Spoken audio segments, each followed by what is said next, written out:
SOP. Donc, ce terme-là est probablement super familier si tu as une entreprise. Donc, dans cette vidéo-là, je vais te montrer qu'est-ce qu'un SOP, à quoi sert un SOP et comment concrètement tu peux l'utiliser dans ton entreprise afin de déléguer certaines tâches ou commencer à documenter une tâche que dans l'éventualité tu veux déléguer.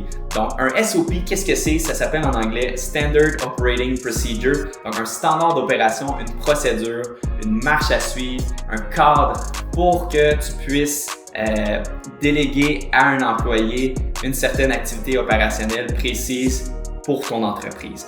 Donc, essentiellement, qu'est-ce que c'est? C'est différentes étapes à suivre qui ont été simplifiées, qui sont claires et dans un certain ordre pour que ton employé puisse se référer, avoir une référence sur laquelle se baser lorsque tu lui fais exécuter une certaine tâche, qu'il puisse l'exécuter de façon optimale et efficace, mais aussi qu'il sache exactement quoi exécuter.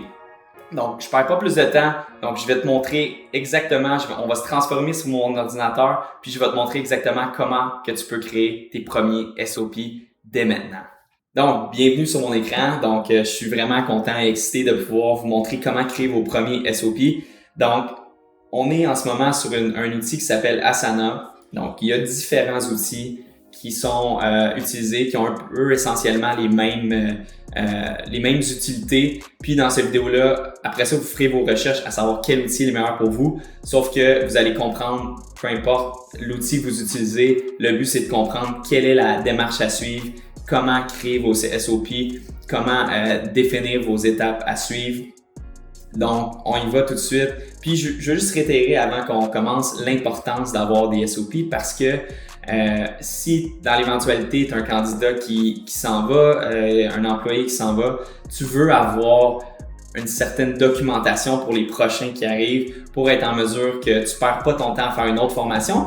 Puis également que tu veux pas, si tu veux, être à la merci que ton employé doive faire des initiatives puis qu'il ne respecte pas le cadre en soi puis vraiment les choses super critiques pour, dans le fond, combler ce poste-là pour exécuter les tâches que tu veux qu'il exécute. Donc, allons-y. On ne perd pas plus de temps. Moi, je donne un exemple d'un certain SOP que j'utilise principalement en ce moment. C'est moi qui ai créé ce SOP-là. Puis, je t'entraîne aussi de vraiment créer le processus. Donc, c'est pas complètement terminé, mais c'est une tâche que, dans l'éventualité, je veux la déléguer. Présentement, c'est moi qui la fais. Mais pour moi, en tant que CEO, ça fait pas de sens que dans un futur rapproché, ça soit moi qui fasse ça. Mon temps est plus précieux. Donc, je veux avoir quelqu'un qui prenne ce poste-là.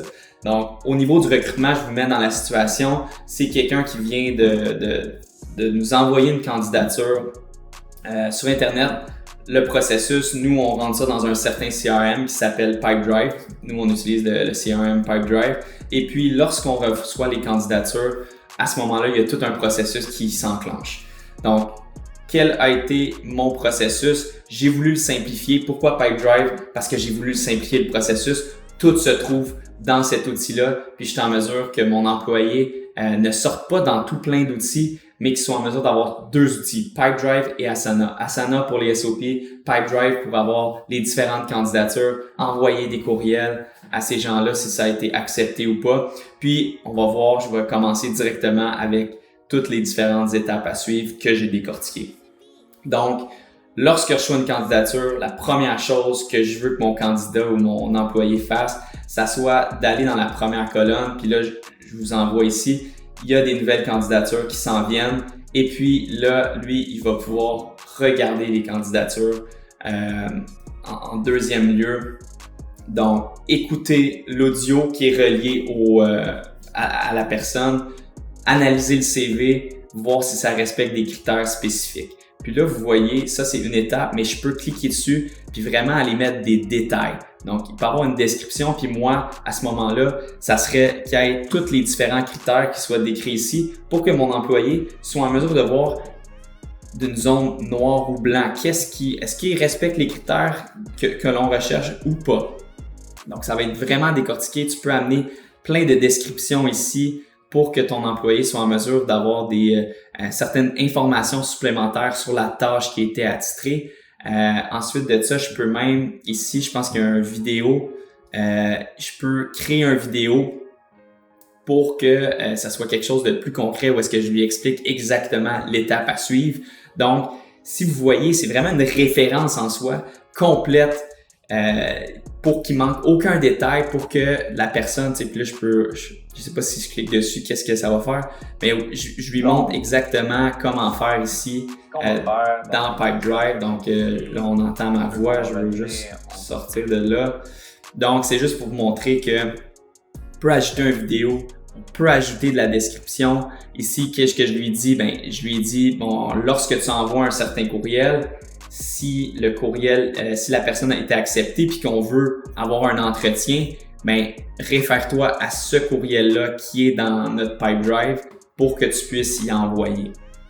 Donc, c'est aussi, créer un SOP, c'est aussi de penser à tout simplifier un processus pour que ça soit plus facile, parce que j'aurais pu à ce moment-là dire, OK, ben, on va envoyer un courriel avec Gmail, avec tous les candidats, puis là, tu vas devoir aller les chercher un par un, mais là, ça complique les choses, tandis que là, j'ai tous mes candidats ici, ils sont tous là, je peux les transférer d'un pipeline à l'autre pour voir à quelle étape ils sont rendus dans le processus de recrutement. Puis, je peux également leur envoyer un courriel de masse. Donc, ça devient vraiment simple. Comme ici, par exemple, je pourrais envoyer un email de masse à tous ces gens-là avec une certaine tâche, un certain, si tu veux, courriel qui a été déjà attitré. Il y a juste à faire envoyer. Donc, on veut vraiment amener une certaine simplicité dans chaque tâche à exécuter. Donc, si vous le voyez, je peux vous expliquer tout en détail, mais vous comprenez le principe. Le but, c'est d'être simple, d'être efficace, d'avoir de la documentation, d'avoir des vidéos si c'est important qu'ils sachent comment faire, puis vous pensez que ça va être plus difficile pour eux. Donc, puis vous voyez, chaque petite étape est décortiquée. Donc, envoyer le courriel, attendre la réception du courriel avec les confirmations, déplacer dans l'autre stage de Pipedrive. À la réception, créer une activité pour leur envoyer un appel Zoom, par exemple. Donc, déplacer les candidats pour confirmer qu'ils sont à l'entretien 1. Donc, après ça, ton interview 1. Donc, interview 1, qu'est-ce que c'est? Quelle sorte de questions il va devoir poser dans son entretien? Donc, tout ça est décortiqué pour permettre à ton employé de bien exécuter de façon optimale, puis qu'il y ait vraiment un cadre à suivre. Moi, tout ce que j'ai décortiqué là, c'est comment moi je le fais, puis selon la façon la plus optimale que je pense qui doit être faite. Après ça, ça peut être peaufiné, tu peux changer un petit peu ça. Par la suite, lorsque tu le délègues, des fois, il y a des choses qui vont changer. Tu fais de la façon toi dont tu l'exécutais, c'est peut-être un petit peu moins propice, mais c'est simplement pour que vous compreniez comment le créer, quel outil utiliser, puis aussi que vous pensiez tout le temps à simplifier ça comme un enfant de 5 ans.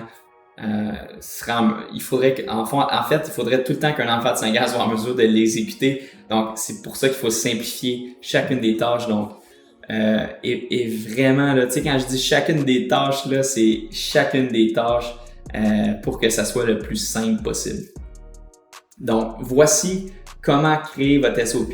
Puis, vous allez comprendre à force de le faire que il y a des SOP pour un petit peu tout dans votre entreprise. Donc, nous, on a des SOP pour, un certain poste qui est l'appointment setter. Donc, chaque poste doit être décortiqué en différentes tâches et documenté. Puis, c'est le temps de le faire là, même si vous n'avez pas un poste à déléguer maintenant, si toi en tant que CEO ou n'importe qui tes employés font une tâche actuellement, ça va être super important que tu leur demandes de tout de suite commencer la création d'SOP parce que cet employé-là va peut-être monter dans la hiérarchie éventuellement, puis tu vas avoir besoin de mettre quelqu'un là. Donc, tu veux savoir exactement qu'est-ce que cette personne-là fait pour pas avoir à reformer tout le temps dans cette situation-là, puis t'assurer qu'il y ait un cadre, une documentation pour ton entreprise.